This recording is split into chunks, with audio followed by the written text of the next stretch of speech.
Uriah, when they showed you on the screen before you came out, every time you were on, you got a big pop and everything, and then one of the few times in your career, after the fight was over, all of a sudden the crowd was booing you. I mean, did you feel they were booing you, or was it the circumstance, or what was it? I'm a real optimist, so I would think it was the circumstance. I was not happy about that in my own, my own opinion.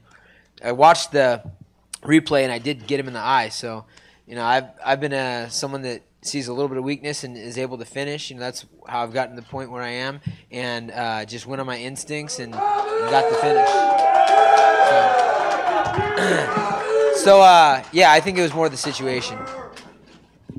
And what is, do you look back on it and think, you should have, I guess you didn't know you did it. So I was going to say, if you know you did it, do you back off because you poked him, or do you wait until the referee says, go? Yeah, I mean, I guess you'd have to understand when you're in a fight situation, but this is my 12th year as a professional fighter, and however many thousands of hours of training, etc. And it's a very, very instinctual time in there. It's not like I'm like, oh, now I'm going to do this, I'm going to do that, and you're thinking things out.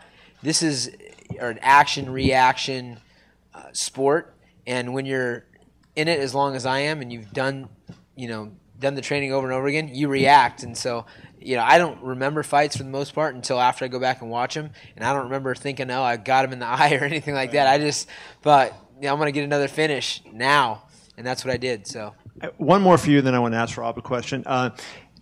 Phil Brooks was up here, CM Punk, and he talked about his coming into the UFC. You being a guy that's really good at marketing and everything, do you resent a guy coming in like that, or do you feel it's good for the sport to bring a person of his stature, and he's obviously going to sell pay-per-views and do that? I mean, what's your take?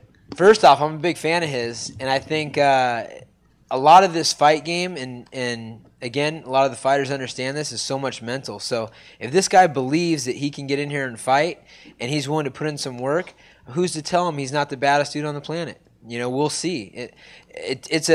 I've had a lot of younger fighters that are on my team that go out and have gotten losses and have been felt embarrassed, and this is the most exposed you'll ever be in any sport. You're going to fight a one-on-one fight in front of millions of people.